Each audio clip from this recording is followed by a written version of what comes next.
everybody, whether they're taking heed or not. And all of a sudden, the water started to rise gently, gently, just about like that.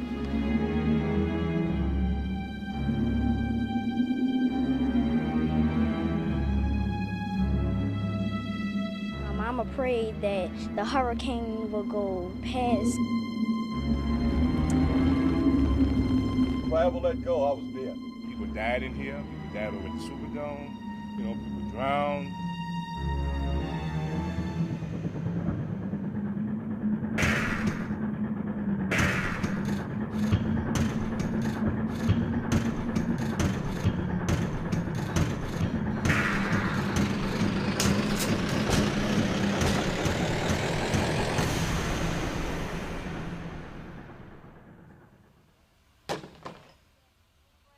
When all that you have and have worked for all your life is suddenly scattered all about you in a million pieces, which piece do you pick up first? It's like you're in a daze and you don't know what to pick up first.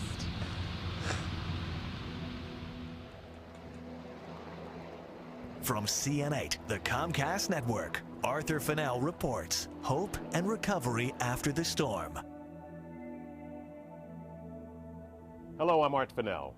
Months after Hurricane Katrina roared through the Gulf Coast region, destroying everything in its path from Biloxi, Mississippi, to here in New Orleans, Louisiana, many people are still in a daze. Entire communities have been lost. Hundreds of people have lost their lives, and in many cases, others just barely escaped death themselves. You'll hear their amazing stories of survival.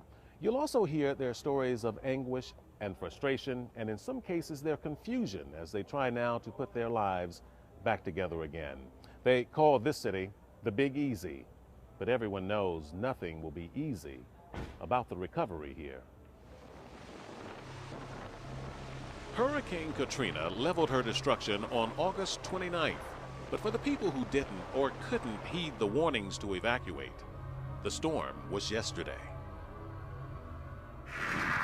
If you've ever wondered how much damage a 600-mile wide Category 4 hurricane packing winds upwards of 140 miles an hour can do, well, all you have to do is take a look around. We did. We traveled up and down the Gulf Coast over a 2-month period to see just how the folks are holding out hope that their recovery will be complete. Our first stop was a little town called DeLille, Mississippi, just over an hour's drive east of New Orleans. Like most places in these parts, there's not much left here. But you don't have to tell that to Louis Maynard. He survived Katrina, but just barely. You see them pieces of wood? That's why I ended up on top of the roof right there. That's where you ended up? Uh-huh. Wait a minute, you're saying that you were blown over there? Well, I rode the roof, pieces of the roof. You rode your roof? Yeah. Way over there. I couldn't get off. Lewis's neighbors now call him the rodeo man because when Katrina crushed his house and the roof came off, he jumped on that roof and rode it on the waves like a cowboy on a bucking bronco. What in the world were you thinking when you were riding that roof, not knowing where you were going? Did some praying. What did you say? All my prayers I could think of. There's his roof over there in the field. And here's his kitchen sink, his VCR, and his shoe. Thinking back on just how close he came to not even being here right now, Lewis broke down and had to walk away. Who could blame him? But at least he's alive, and that makes him one of the lucky ones. Well, I hope you get all the help you need and can find a way out of it. You know? The old man there had a bunch of goats and a donkey. I don't know what happened to the donkey, but one of the goats landed up over here. Was he still alive? No. I had to cover it up. Had to cover him up. Lost his goat. Yeah. This is what's left of the old Kneecase estate. I'm told it had been in the family for close to 100 years. Junior Kneecase was the senior statesman of the family, 86 years old. They decided that they would try and ride out the hurricane. Junior Kneecase was last seen hugging to a tree, trying to survive the waves. He didn't make it. What made this hurricane so fearsome is that to the locals here, they thought they had seen the worst storm already back in 1969. That's when Camille, a Category 5 hurricane, came through. I was 12 years old when 69 hit the Camille storm, so I remember it. A lot of typical things. This one was worse than Camille, though. We had 35 foot of water here. Kevin Gallagher lives right across from the rodeo man and right next door to the knee cases. His family evacuated safely, but their house is gone too. He says he had a bad feeling about this storm. What you're looking at right here is 12 hours of being battered by a storm with winds in excess of 170 miles an hour sometimes, and the tidal surge that came in as early as 8 o'clock. My home was 21 foot to the highest point. It went underwater shortly before noon.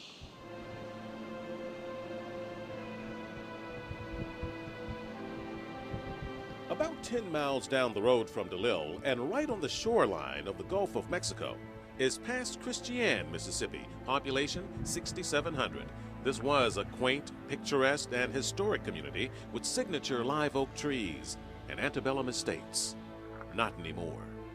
Pass Christian has been called Ground Zero for Katrina because the eye of the storm passed right over this town and ripped it apart. The banks are gone, the stores, the homes, the churches, even the graveyard. Like I said, this is a nightmare they've been through before. Camille was the benchmark, you know. What are the odds of the two worst storms in the last 100 years hitting the exact same place? Yeah. That's, and I think, you know, they say lightning never strikes twice. Well, it did. It did. Now, some 36 years later, 80% of this town has been wiped out again. Early in the morning, when Katrina started to roar ashore off the Gulf here, the local police department thought the safest place to ride out this storm would be right here at the Pass Christian Library. Keep in mind, this library was built after Hurricane Camille, and it was built to be hurricane-proof to withstand the next storm. And so, about 22 officers, and some of them had their family members with them, they held up right in here with the likes of Melville and Faulkner and Hemingway. But a few hours later, when Katrina wouldn't be denied, her waters started to come in here as well. So they thought it was time to get out. Problem is, by now the waters were too high and the doors were jammed shut. The officers couldn't get out. So they stepped back, took out their .45 caliber weapons, and they started shooting away. I'm told they fired some 50 rounds into that glass, but remember, that glass was put there to hold back a hurricane. And in this case, it held back their weapons too. Finally, someone found their way out this back door, and so they all waded through chest-high water, constructed this makeshift ladder, and climbed up on top of the roof there. And that's where they rode out Hurricane Katrina. George McDonald rode out Katrina hanging from his bathroom window, and he showed me how he did it. I had my feet stuck down in here like this, and put them down in the window to show you how I was. Down here like that. But I had my head up under there like that, you see? Yeah, and that's how you would breathe. That's how I would breathe, yeah. That's the only way you can breathe. And this protected me from this way, is that waste would come around here and water would go like a river, you know, and try to pull you away. George says he's lived in this house since 1947, but on the morning Katrina came calling, he nearly died here. Unless you had been here prior to Katrina, it's hard to imagine just how pretty this place must have been. I'm told this was a popular 4-star restaurant. Someone reset the table, I suppose in an ironic gesture of what once was here. But these days, the townspeople take their meals under a plain white tent. They call this Cafe FEMA. It serves up free food for all who need it. And for many, this will be their only hot meal of the day. It's where I found Margaret Califf, and boy, did she have a lot to tell me. When I see people victimized, there's nothing that makes me angrier, nothing. And they're victims of Katrina, they're victims of their own local government. And it's only through the help of citizens from across this United States that Pass Christian has any relief, any help. And in the black community, nothing is being done. Nothing is being done. I'm getting ready to go over to Bay St. Louis and buy a pickup truck and a trailer. What are you going to do with that? I'm going to mobilize the people. Margaret Califf isn't the mayor of Pass Christian, but apparently a lot of folks around here feel that she ought to be. She's angry because she says she feels her town has been neglected and overlooked in the wake of the waves, and now she's worried about the future for the children here. Children like this beautiful little girl who wanted me to see her picture in the newspaper when First Lady Laura Bush came to visit and gave her a toy. It's going to take a lot more than toys to get the people of Pass Christian back on their feet. Susan Kendrick wonders if she ever will. I found Susan rummaging the remains of her antique shop with her sister. This is not a good day for her. It's like a death. As time goes on, it gets better. But just a little bit, huh?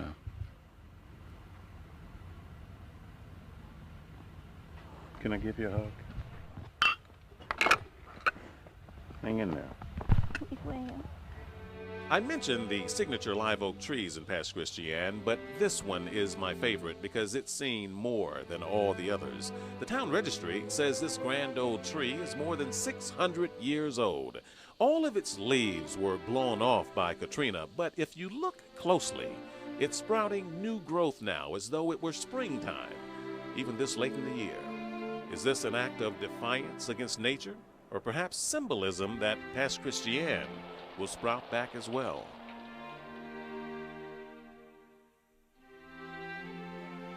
To the west of Pass Christian is the town of Waveland, Mississippi. Before the storm, these towns were all connected. No more. Here you see the steps of Waveland City Hall survived, but not City Hall itself. And across the street is the local hardware store. Brian Moulaire has run this store for years now, and his Katrina story is as tragic as any. His 80-year-old mother, who was on a respirator, drowned in the storm, and her loyal dog, who couldn't leave her side, drowned as well. And her other dog, Rocky here, probably wouldn't have made it either, except Rocky jumped onto Brian's shoulders, and he held on for dear life. And this was just all water. Just a big, looked like a big wall of water all the way around me. And we went underwater. And I pulled myself back up, went through the top of the trees, ended up across the railroad tracks to the house way back there. The survivors in Waveland are still pretty much in a daze here. They pick through the provisions and relief lines for basic necessities like bread and other handouts. But they can't go on this way. It's easy to see why people want to live here. You won't find many places with prettier sunsets than Waveland and other places here along the Gulf. But the sad reality is that so many people here will never see this sunset again.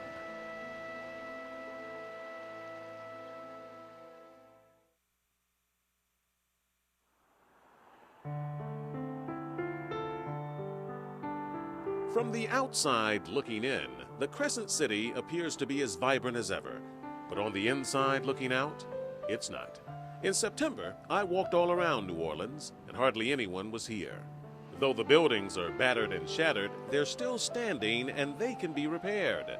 But whether or not this city's image can is still up for debate. We have been through a major event, a major hurricane, a Category 5 that produced significant damage to our wonderful city. But tomorrow and today, the skies are sunny, and we hold the promise for a much better New Orleans. There are a million Katrina stories here that you probably haven't heard, like the 3 million gallons of water they pumped out of the basement of the post office, or the $40 million in cash and $90 million in coins that was left abandoned in toxic sludge here at Loomis Fargo. It was all destroyed. But the whole world saw and heard what happened here at the Superdome and witnessed the tragedy at the convention center.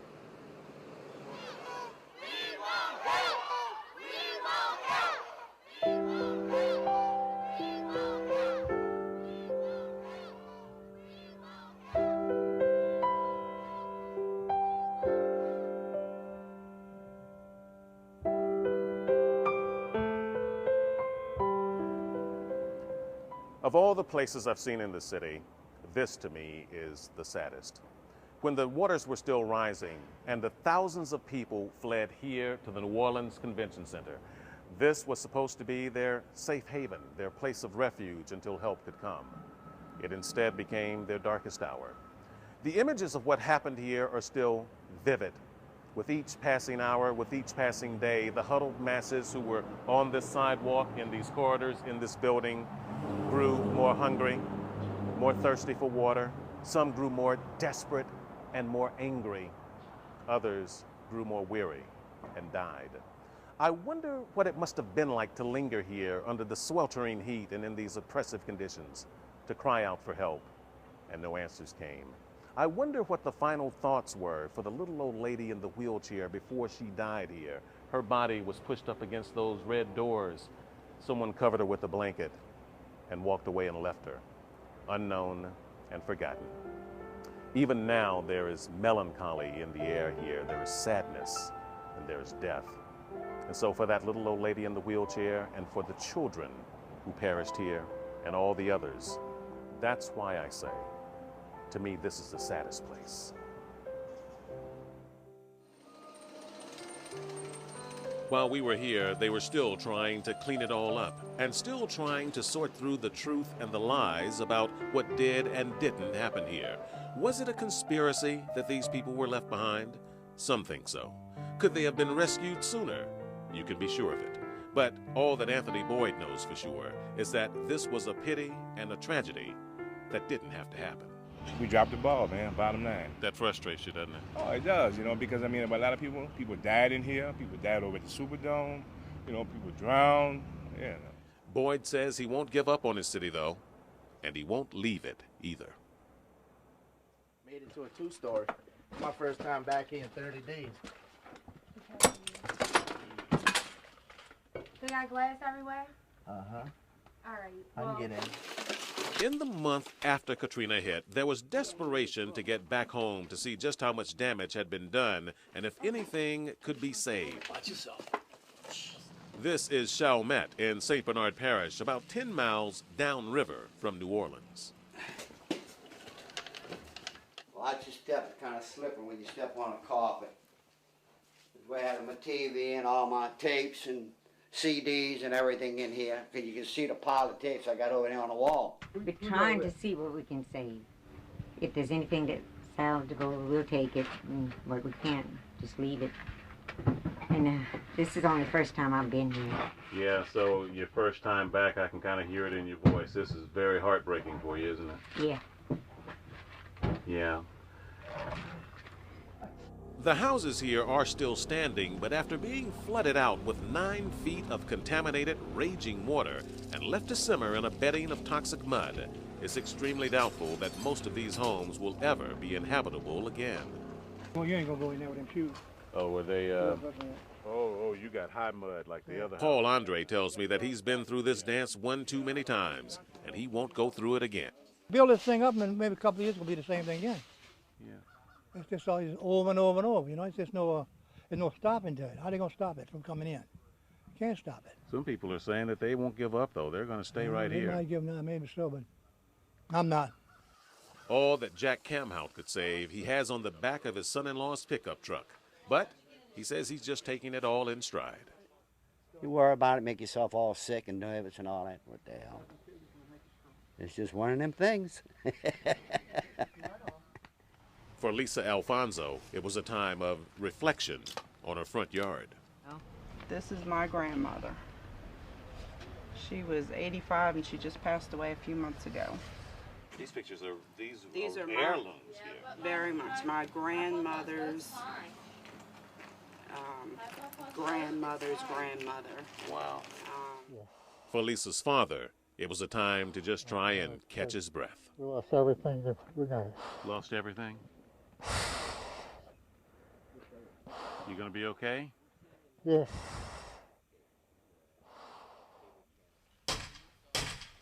A few neighborhoods over, the houses were still being checked by crews from FEMA.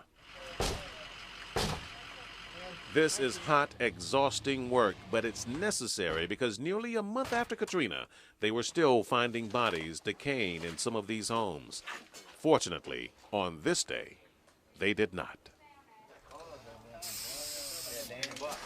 Welcome home. Staff Sergeant James Alfonso is just returning from 5.5 months in Iraq. He's happy to be back home to find his neighbors and family safe. but he says he sure didn't expect to find a car parked on his house. In a lot of ways, though, you may be more prepared for what you're seeing here than anybody else, considering what you've been through already. Not sure. It's different. It's different because it's your home. You know, over there it didn't affect you as much. You prepared. You know, you're over there. You're doing your job. You kind of expect death and destruction. I didn't want to see it back here. We drove throughout Chalmette, and from house to house to house, the destruction was consistent.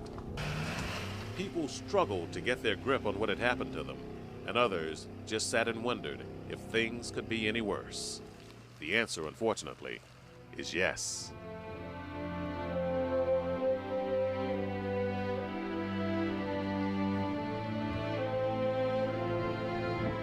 This community is located directly below the base of the industrial levee, and when that levee was breached, the people here didn't stand a chance.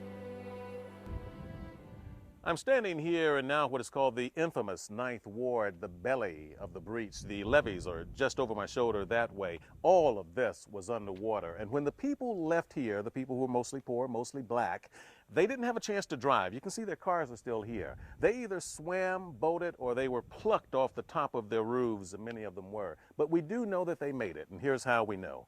You see the markings on the houses here? Each house in this neighborhood, which is completely abandoned, has one. It's from the National Guard, meaning that it's been checked and no body was found. That's not to say that people didn't die here. They did. And just like at the convention center, many would argue that the people of the 9th Ward died from neglect because everyone knew that the levees were weak and on the verge of collapse, but no one did anything about it. Was it just a terrible tragedy, or something perhaps more sinister and deliberate? If there is a criminal activity, we will take criminal charges if it's possible. Louisiana Attorney General Charles Fody is conducting a criminal investigation into what happened with the levees of New Orleans, including allegations of fraud. And he's being joined by the United States Attorney General's office, as well as the FBI. Might there be evidence that suggests that the people who live near those levees, whether it be the 17th Street levee or the industrial levee or any of the levees, may have been lulled into a false sense of security? I think there's a great possibility. Let's say talk about 17th Street Canal. You see this massive concrete outer structure that you say it's safe, that you've been led to believe that it's safe, and that it crumbles and causes widespread devastation to a city, that they may have been lulled into a false sense of security. I've heard from more than one source that there were Navy SEALs in town prior to the height of the storm. And there are people who are absolutely convinced that those levees were intentionally breached to save the city from flooding, but they did so at the sacrifice of the people on the lower end. Have you heard this at all? That's a popular rumor there, but I don't know what part of the city. 80% of the city was, 68% of the city was flooded. Now, there has been no evidence to suggest that any levees were blown up. Are you going to look into it and see? Is that well, something as to you look investigate? into everything, you will find out whether or not it's true. Now, if that bears out and it turns out that that is in fact the case, then who pays in the event that you did find criminal wrongdoing here? People that always pay are you and I. We pay with our lives, and we pay with our tax dollars. And so the ultimate victim is not only the person that potentially lost their life, but it's each and every one of us in this country. When we return, was Katrina a message from God? If they will humble themselves and pray and turn from their wicked ways and repent of their sin, then will they hear from heaven and he will heal the land. The land need a healing.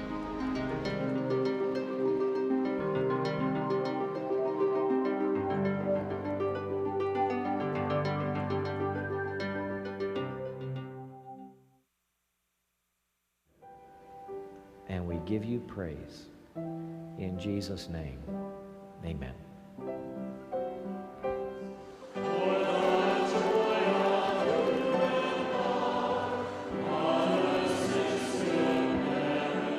Sunday services in New Orleans on Thanksgiving weekend, and the faithful are especially thankful this year, even with so many questions still unanswered.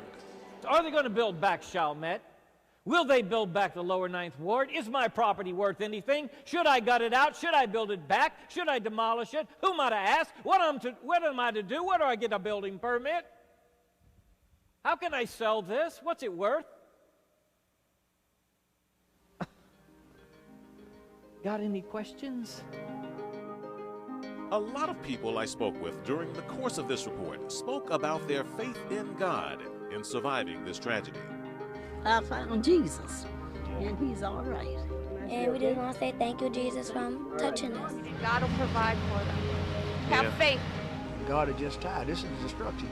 We're living in the last days. This is just the beginning if people don't turn and change their wicked ways.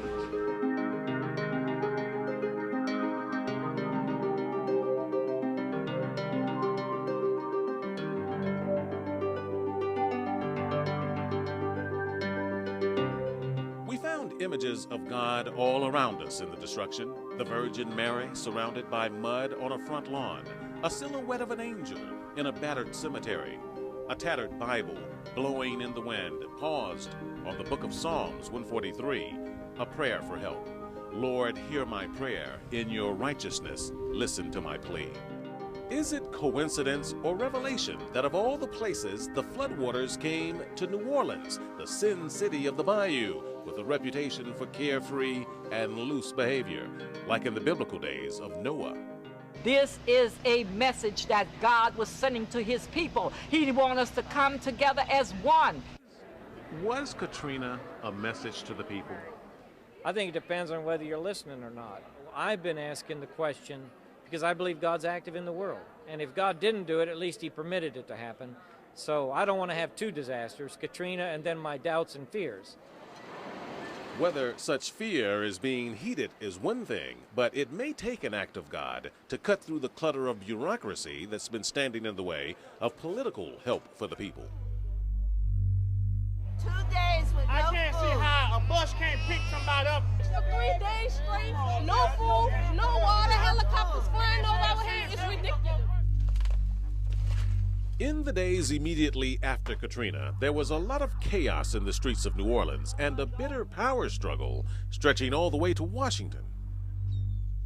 Now get off your asses and let's do something, and let's fix the biggest goddamn crisis in the history of this country. Those words from Mayor Ray Nagin echoed the frustration of the entire city as President Bush and FEMA officials were accused of patting each other on the back and playing show and tell for the cameras. And Brownie, you're doing a heck of a job. It was back in September at this spot right here in Jackson Square in New Orleans that President Bush stood to try and offer the nation comfort and reassurance. Throughout the area hit by the hurricane, we will do what it takes. We will stay as long as it takes to help citizens rebuild their communities and their lives. And all who question the future of the Crescent City need to know there is no way to imagine America without New Orleans, and this great city will rise again. But were those just words from the president trying to make the nation feel better? Or can he actually deliver on that promise efficiently and effectively without the recovery effort itself being bogged down in the government's red tape? What are some of your toughest spots or your toughest challenges that you're dealing with now at this point in time? The toughest challenges I have are communications. I have people spread out over 44 different states throughout the United States. Lots of rumors out there. People are worried about whether they can rebuild in certain areas of the city, and political mischief is out there. Mayor Nagin is leading the charge to bring New Orleans back, and he is making headway. But he himself has become a lightning rod for political criticism. He's being heavily scrutinized in the fishbowl, in the eye of the media, and the ire of many of the people. Everywhere you go, every soundbite you give, somebody's either there to hail what you're saying or to chastise what you're saying. Is that fair? And how does that make you feel? It's not fair, but it's reality. I'm in an incredible fishbowl. I'm rebuilding one of the most unique cities in America. We're dealing with some super tough issues. It's intertwined with lots of racial issues, lots of legacy issues of New Orleans that we really haven't healed from, and it's just the way it is. I expect it. I'm dealing with it, and you know, some criticism I take to heart, others I let roll off my back. But now that the water is long gone from the streets of New Orleans, has the spirit of the people been drained as well, so much so that they won't come back? Before Katrina, 462,000 people lived in this city. Now, there are less than 70,000 who've come back so far. To try and gauge the pulse of the recovery here, we did a little experiment. In September, we set up a camera at this location on the very popular Bourbon Street in the French Quarter. As you can see, the lights were out, the street was quiet, and no one was at home. This is that exact same location 2 months later in November.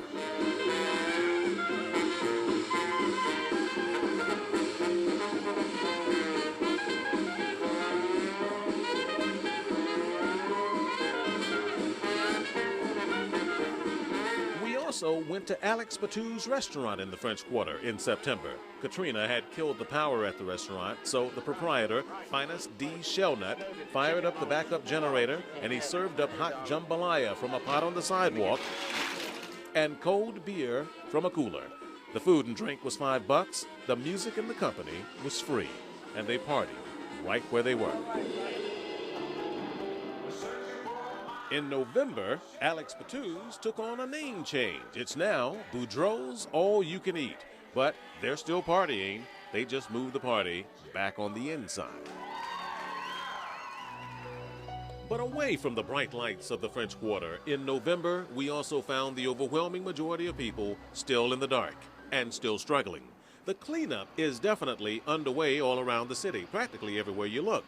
But something else that's everywhere you look are the signs for work. It's like an election season. Signs for tree removal, drywall removal, lot clearing, mold disinfecting, house gutting, even signs to help you get a sign. But Dave and Jan Phelps say beware of contractors bearing signs. We call the roofer and he immediately goes, oh, well, I miscalculated something. And so he dropped his price 10 grand. So it was 10 grand he was trying to overcharge you. At least. By the way, the Phelps have a sign of their own. House for sale, by owner.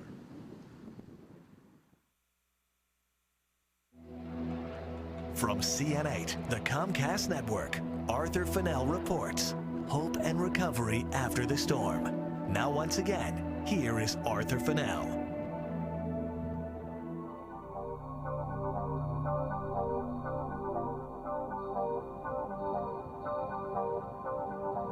One thing that connects all of the towns along the Gulf Coast is tourism, and Biloxi, Mississippi depends on it more than anybody.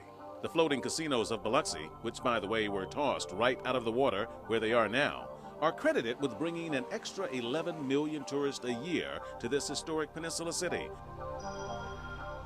The casinos also generated some 15,000 jobs and $500,000 a day in tax revenue.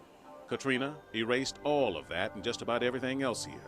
But Mayor A.J. Holloway tells me that unlike the political bickering and the bureaucracy they're dealing with in New Orleans, Biloxi is going all in and betting big on a comeback. Once we find out what the legislature can do, these companies, they work fast, you know, and they got the resources to do it. They'll come in here and they'll rip this out of here and they'll start construction. The gaming industry just means everything to the city of Biloxi right now. I mean, without it, we bankrupt. In fact, the casinos were only in the water because that was the only way to get a gambling law approved in the state of Mississippi. But now that law has been repealed. The slot machines can now stay on dry land and rebuild bigger and better as mega resorts. That'll bring even more money and more people heading back to work.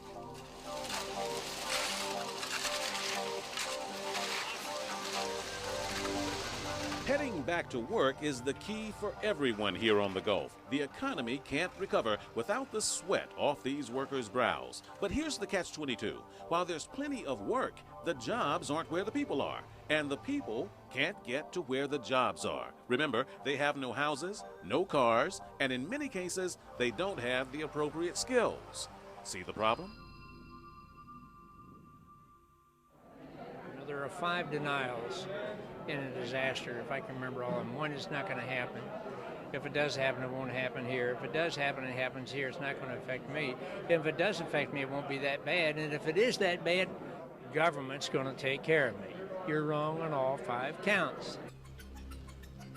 FEMA centers like this one in Gulfport, Mississippi have been jam-packed with hundreds of people every day, applying for everything.